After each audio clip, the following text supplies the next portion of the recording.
Hey guys, Mr. B XRP here, and welcome back. Today is September 24th of 2020, and I just got back from my yearly physical, and Mrs. B will be happy to find out tonight that looks like Mr. B is going to make it another year. So that's always a good day to find that out, and everything is good. So let's jump right into things, guys.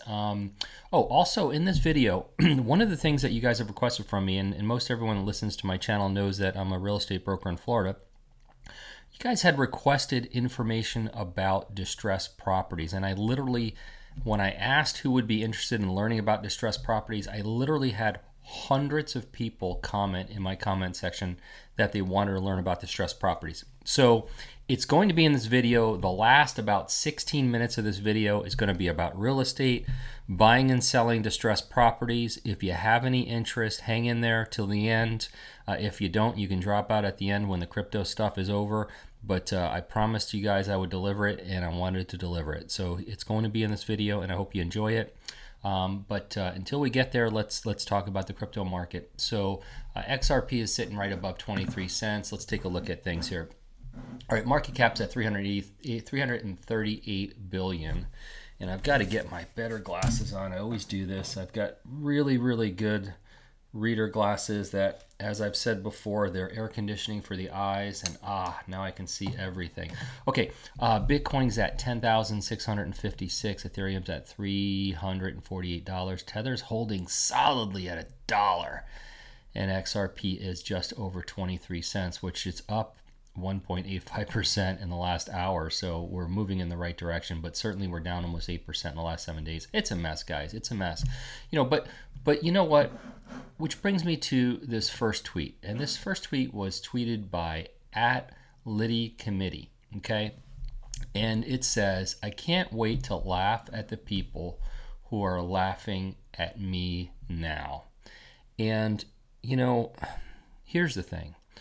There are different people in the crypto space. There are investors, there are traders, there are people who are dabbling, there are people that don't know what they're doing, there are people that shouldn't be here, there are people that have invested money they probably shouldn't. But the majority of the people that I see each day are long-term investors that have invested, especially because you guys know I'm an XRP-centric channel, right? So most people have invested in XRP.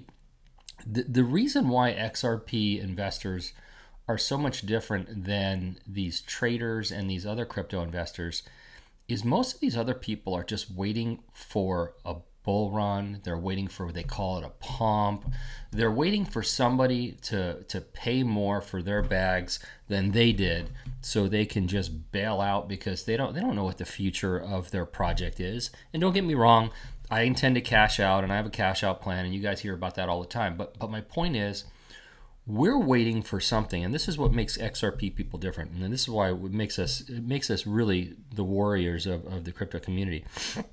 We're waiting for something to happen that has never happened before on the face of the earth. I mean, that's the truth here. I mean, you could look at it any way you want, but we're waiting for a digital asset to become the bridge asset of the planet. And until now, it hasn't happened before.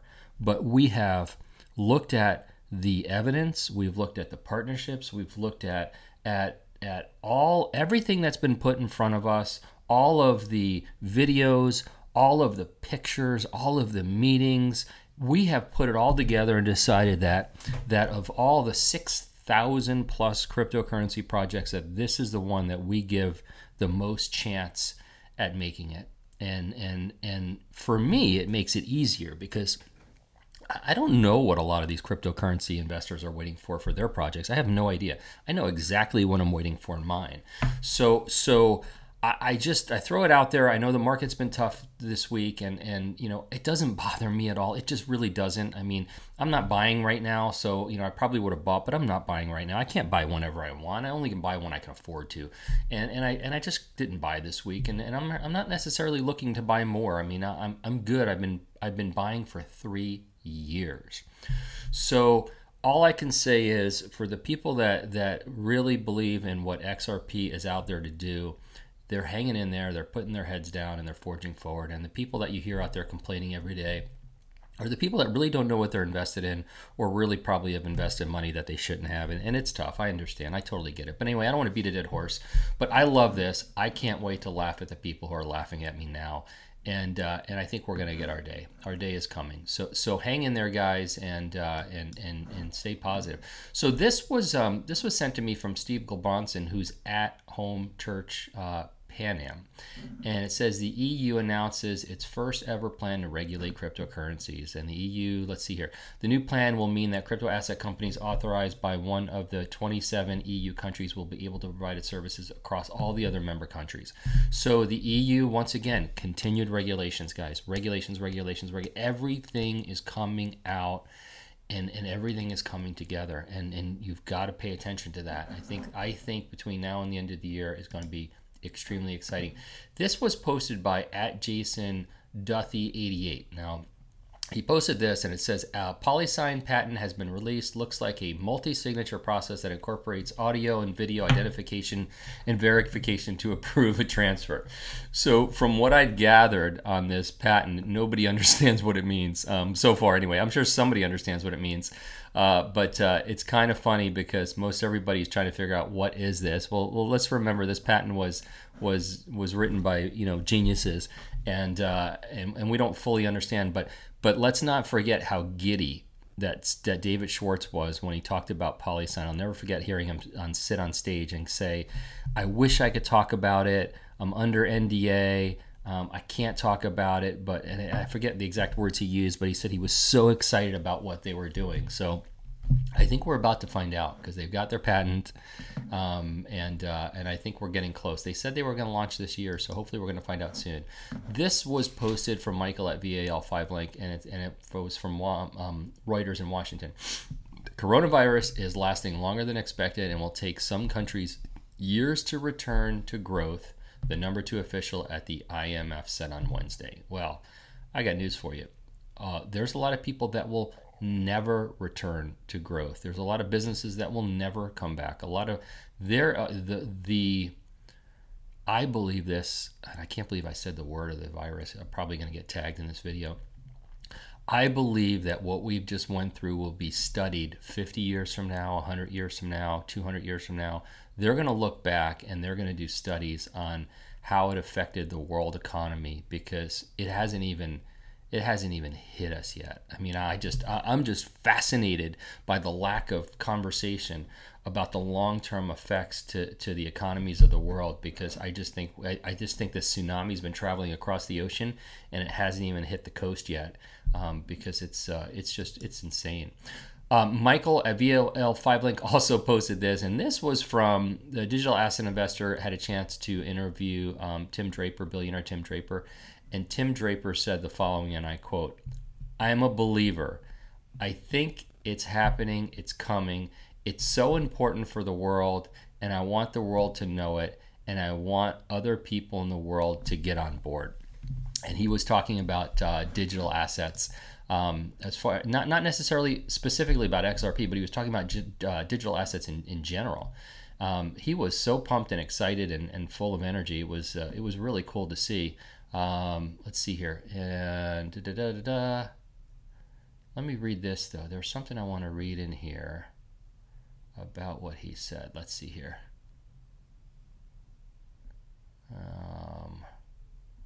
And this was, as I said, this was from when Digital Asset Investor had asked him the question. I think that's it. So Tim Draper, hyped up, pumped up. He's a big Bitcoin guy, but he also admitted to being invested in XRP in that interview, which I thought was great to hear, because up to now we never heard him mention that. All right, this was posted at mrbxrp on Twitter, and what was cool about this is it's Fox Business, and he said some crypto exposure, which was great. Crypto takes current top asset spot in 2020. So it was on Fox Business. They were talking about cryptocurrency. This is big, guys. I know you may think, well, what is that? Big deal. It's big. It's really, really big that they're putting it on Fox Business. So that's a good thing. And we need to see more of that, right? We need some of that more mainstream news and mainstream information to get out there, and I think that's fantastic. This was posted by Ian Northing, and he's at Ian Binns on Twitter, IANBINS. An unprecedented monetary overhaul. The Fed is preparing to deposit digital dollars directly to each American. And this was a Zero Hedge article. So, okay, digital dollars. The story goes that the Fed is going to do a new stimulus and they're going to pay everybody in digital dollars. Now, I know this sounds crazy. I know people are going to be like, well, you know, that's nuts. It's not going to happen. They're not ready yet. They're not going to do that yet. They literally called for banks to have digital wallets available to everyone by January 1st of next year, right? So how are they going to do digital dollars now? Well, let's not forget, in the first stimulus package that was presented by Congress, I believe in the first line of the stimulus package, it talked about digital wallets and digital dollars. Literally was in the first package, and then it immediately disappeared. And I almost think that they misfired on it, that it wasn't supposed to be offered so quickly. They weren't supposed to launch it so soon. And then in the next, when they put out the next potential bill that they ended up passing, it disappeared. So where there's smoke, there's fire. Digital dollars are coming, and don't stick your head in the sand, because it's going to happen for sure. I saw Uphold post this, and Uphold said Uphold members can now buy equity in private tech firms via Linqto. It's a seamless process from your Uphold wallet. This democratizes the private market for accredited investors in the way Schwab and Fidelity did it for retail. Linqto minimum investment is $10,000. Normally it's $250 on private equity. So one of the things I want to point out is this is for accredited investors only. Uphold and Linqto have a deal to where you can link your Uphold wallet to your Linqto app. You know, as I said, accredited investors only, but and just so you know, and I always like to say this, accredited investors you don't have to meet the United States requirements. You have to meet the requirements of your country. So find out what the requirements of your country are, because only 54% of my listeners are from the United States. So if you're interested in this sort of stuff, check out linqto.com. You can download their app too if you want to. And keep your ears open. A little birdie told me they're about to list a massive private equity. I mean, massive. It's all over the news, and I think they're going to sell the heck out of it. So keep your ears open on that. This I saw posted by Michael Arrington. And another thing about my viewers that I've been very happy to see is, you know, a couple of months ago I had about 5% of my viewers were ladies, and now I'm up to over 8%, which I think is fantastic. So more women are coming into crypto. I think that's really awesome. And I actually showed this video to my wife at dinner last night because I thought it was so hilarious. So this is for you ladies. And Michael Arrington had posted this. Sound on. I think this one's the internet today. So let me pump up the sound. Watch this quick video.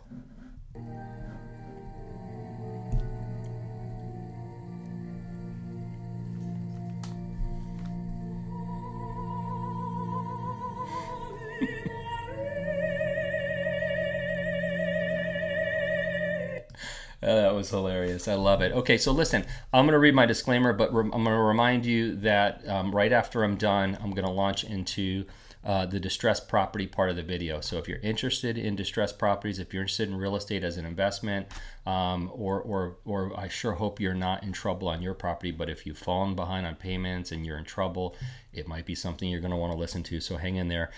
In the meantime, I'm not a financial advisor. I'm not an accountant. I'm not a bed and breakfast owner, and I'm not a crypto expert. These are my opinions only. Don't make any financial decisions based on anything I say.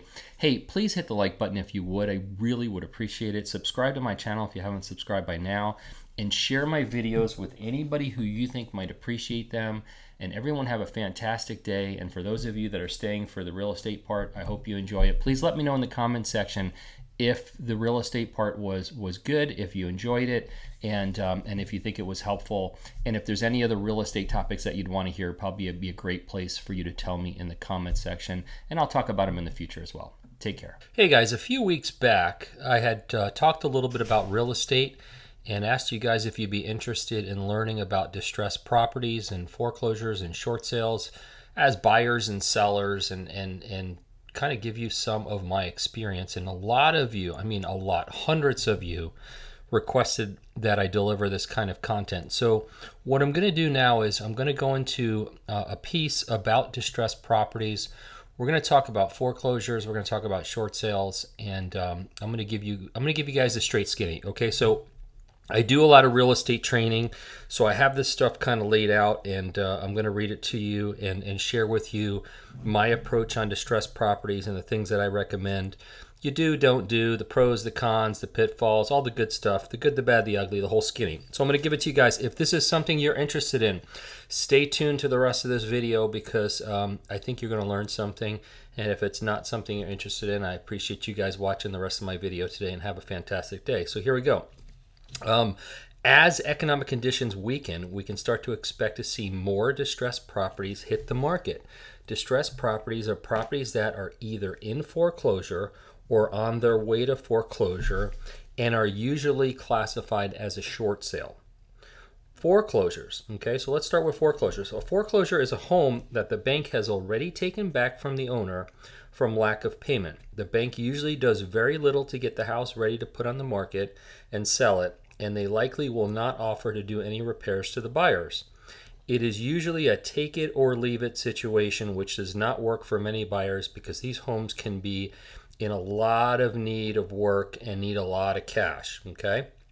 If someone did not have the money to pay for the mortgage, they likely did not maintain the AC and fix the basic needs of the house. These items can really add up fast. So, and lastly, sometimes owners are very nasty when they leave homes, especially in foreclosure situations, and they purposely bang up the walls and damage appliances or steal appliances. I've even had them steal air conditioners, literally air conditioning units from the outside, and they'll take down light fixtures and stuff like that. So a lot of times when people get evicted from homes, they're not very nice about it, and it shows in the home. So consider this: many buyers will initially think they want a distressed property or think they want a foreclosure, but when they find out that they might have to put $20,000 or $30,000 into it, when they could have bought the house up the street for $20,000 more, that it might not have been worth it. So you really want to be sure. Just because you're buying a distressed house doesn't mean you're getting a good deal. That's the point I want to make here, okay? Because sometimes they're in such need of love and care and money and cash and all that good stuff that it's really not a good deal. So I always prefer for my buyers, especially if it's a home they're going to live in, that they buy a loved home. A loved home is one that's been taken care of. And I can tell you that when I show homes in my business, I can tell if homeowners are engineers, if they're OCD. I can tell by the way somebody takes care of their house. I've been doing it that long. So that's the skinny on foreclosures, and we're going to continue with it though. Okay. So who are distressed properties good for? So usually foreclosures are best suited for investors or contractors to fix up and flip. Sometimes end users who are very real estate savvy and are looking for a specific house in a specific neighborhood may be a good fit for a foreclosure. They're usually people who want to do partial or total renovations, which is often needed in foreclosure homes. Who are distressed properties usually not good for? Okay, usually distressed properties are the worst idea for first-time home buyers, even though they all seem to think it's a great idea. You could thank HGTV for this because they make it look glamorous, okay? First-time home buyers usually do not have, they don't have a lot of cash on hand that might be necessary to get these properties up to speed and ready to live in. They forget that many of them are actually getting their down payments as gifts, and how are they ever going to come up with $10,000 to $30,000 to fix up this house? You have to really consider the situation before you get involved in a foreclosure. And let me explain it to you. I often like to explain to my buyers that it's a lot easier for you to pay another $140 a month or $4.67 for every $1,000 that you finance on a home with a $30,000 higher price point than to try and save $30,000 to invest in that home. So my point is, if you buy a $30,000 house, a $30,000 more expensive house, it'll only cost you $140 a month as opposed to having to try and save that money to put into the house. That's my point. So you know, you really have to consider if it's the right thing to do. So foreclosures can be very tricky. They're really good for people that are contractors, fixer-uppers, people who are very handy. Otherwise, it's really not necessarily the best deal. But if you're going to buy a foreclosure, I have 4 tips for you, and these are really important. Okay, so this is key points for you guys. Is number 1, be ready. Okay, if you're paying cash, have your proof of funds ready prior to seeing the property, or if you're financing it, have your pre-qualification ready to go before the properties hit the market. Number 2, be fast. Usually there's multiple offers on foreclosures, so you have to go see them immediately when they come on the market and be fast about it. Number 3, you need to be aggressive, which means many foreclosures will sell for more than the asking price. So if you really want it, you had better act accordingly. Okay, so a lot of people have to pay more than the asking price. But if the asking price is much less than the market value, you got to take that in consideration. You really need a good agent, guys. You really need a good agent or a broker that knows what they're doing in your market. Be sure to get an agent. It's not going to cost you anything. Don't go it on your own, okay? And number 4, once number 1, you've been ready. Number 2, you've been fast. Number 3, you've been aggressive. Number 4, now I'm going to tell you, be patient, okay? No matter how fast you want the process to go, you're not in control. The bank is in control, and you're going to have to do whatever they say if you want the property. You can't get upset with the process. You have to deal with it. You know, banks are not fun to deal with when you buy foreclosures, but you're going to fall into their process, and you're going to have to deal with it. You have to embrace it. Okay, so that's the skinny on foreclosures. All right, now we're going to talk about short sales. I'm going to have a sip of my coffee, and we're going to go into short sales. And by the way, the coffee that I'm enjoying today is Starbucks cold brew with sweet cream. It's absolutely fantastic. If you've never had one, you should try it. It's really good. 70 calories. You don't put any sweetener in this. The sweet cream is fantastic. Okay, moving on into short sales. So what's a short sale? A short sale is usually a home that the owner has stopped making payments on and owes more on the house than the house is worth. The owner then puts the house on the market with the hopes of getting an offer and handing it to the bank so the bank will take it and the owner can be rid of the property before it becomes a foreclosure. In some cases, banks have let people off the hook for the shortage that is owed to the bank, but in other cases, the owner may have to owe the bank the money. It just depends on the situation and how it was negotiated. And whatever the policy is of the bank. So it really doesn't matter to you as a buyer, but it certainly matters to you as a seller. So we'll get into that as a seller in a minute. A short sale is a funny name for something that is never short and seldom ends in a sale. So you have to be really careful when you get involved in these things. And one of the things I tell buyers of short sales is you can't need the property. It has to be a situation where, hey, if the deal goes through and you get it, you're happy, but it can't be a house that you need. You can't need this house in 30 days. You can't need this house in 60 days. You can't need this house in 90 days because the deal may not go through. The bank may sit on the offer for 60 days or 90 days and then say no. They may not take the offer. So it's a great opportunity for an investor or for an end user who's going to be at peace whether it happens or not. Okay, so it's usually good for somebody that already has an existing house that doesn't need to sell it. And one of the things about buying foreclosures and short sales is you can't buy them contingent upon selling your existing home. Banks won't do it. Okay, so you have to be ready to go if you're going to buy a foreclosure or a short sale. You can't do contingency sales. There's no, hey, I'll buy this once I close on mine. It doesn't happen in the distressed property world. So certainly don't prepare to do it that way. It will not work. Okay, so here's I'm going to give you some tips for short sale buyers, and I'm going to give you some tips for short sale sellers. So for short sale buyers, it's a lot trickier to do short sales. Let's see. Okay, so when your agent controls the short sale, you control the process, right? But if there's another agent that has it listed, it's a lot trickier. So one of the things that I would suggest you do is, if your agent doesn't represent the short sale listing, is be sure that the listing agent has a professional negotiator, which is usually an attorney. Okay, it's usually not a title company because they're not allowed to do it.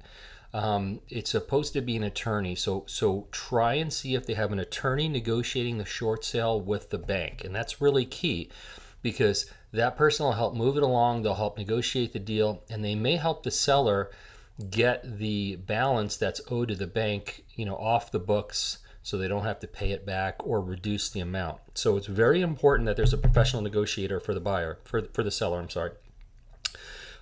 Do your inspections up front. So a lot of times people will write contracts and say, we'll give you 90 days to approve the short sale and then we'll go into our inspection period. Don't do that. Do your inspections up front. Make sure the property's already in good condition before you're waiting around 2, 3, 4 months to see if the bank will take the deal. I mean, it might cost you, $300, $400, $500 to do the inspections. It's okay. Just do it, because if the property's not in proper condition, wouldn't you rather know today so you can move on and find another property? And the third thing is give the bank 90 days to respond to your offer.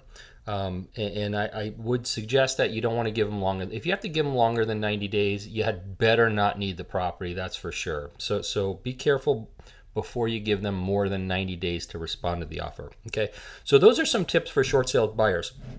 For short sale sellers, and I feel bad for you, but listen, if you're in trouble with your mortgage, if you're going to lose your house, and it's a nightmare, I understand, I've been through so many of them in the last economic downturn back in 2007, 2008. If you're behind on your mortgage, do not go into foreclosure. Don't do it, guys. Go do a short sale before you allow that foreclosure to happen, because what's going to happen is if you sell your house as a short sale, you'll be able to turn around and buy another house a lot quicker than if you let it go into foreclosure. So don't ignore the problem. Get a really great broker in your area that can short sell your house and short sell it. Don't do a foreclosure. And if you want to, seek out advice from a real estate attorney in your area to get the best possible advice. The advice I'm giving is the advice in Florida. I don't know how it differs in your state, but I'm telling you, you don't want to do a foreclosure if you don't have to, okay? So if you're going to short sell your house, find a local attorney that specializes in negotiating short sales with banks. I got lucky back in 2008 and found a fantastic attorney who really taught me how to do short sales, because honestly, I didn't want to touch them before then. And literally through the entire, nobody will ever believe this, but it's the truth. During the last economic downturn, when things went to hell, I literally closed 100% of the short sales that I listed with my attorney, because he was that good and taught me how to do them that well. So key points for sellers to have a successful short sale. So make escrow deposits from buyers mandatory within 3 days of signing the contract, okay? Don't let them not give you a deposit. Make them put money on the line, because what happens is a lot of times these buyers try to buy short sales with no money down because they're just going to wait and fish for other ones while they're waiting to hear from the bank on yours. And then if they find a better one or another one or whatever it may be, they'll bail on your deal. So make them have to put their hand in their pocket and put their money where their mouth is. Okay. Number two, make the buyers do their inspections within 7 to 14 days of you signing the contract, not the bank. Okay. So once you sign the contract and hand it to the bank, make them have to do their inspections within 7 to 14 days. Don't wait. Because if there's something that if they want to cancel your contract, because it's an as-is contract in the state of Florida, we use an as-is contract. If it's going to go south, let it go south now. Let's not let it go south in 90 days when things are a lot more difficult for you as a seller, because you're even further behind on your mortgage. And also, don't give 90 days for the bank to approve the short sale. So don't give more than 90 days for the bank to approve the short sale. There's a lot of intricate details in buying and selling distressed property. And from a buyer's perspective, if you're a buyer of distressed properties, here's the best thing you can do, is always be as prepared as possible up front, and always set your expectations at 0. Okay, but know what you're getting into. So if a house needs a lot of work during the inspection period, bring contractors over there. Get prices. Figure out what it's really going to cost before you commit to the deal, because you might be surprised. A lot of people are surprised things are a lot more expensive than they think they are. And also, if you're a seller and you're in trouble and you're going to short sell your house, get professionals, get great agents, find yourself a great agent or a great broker, get an attorney that specializes in short sales, and it will help you a lot and it will go a long way. It saddens me to have to talk about these things, but when I look at the amount of people that are in forbearance on their mortgages and that are behind on their mortgages at this time, unless there's a major fix in our country soon, we're going to see it again. It's going to happen. So anyway, wanted to share that stuff with you guys. Excuse me. I hope it was valuable information. I know you guys said you wanted it, so I wanted to deliver it to you.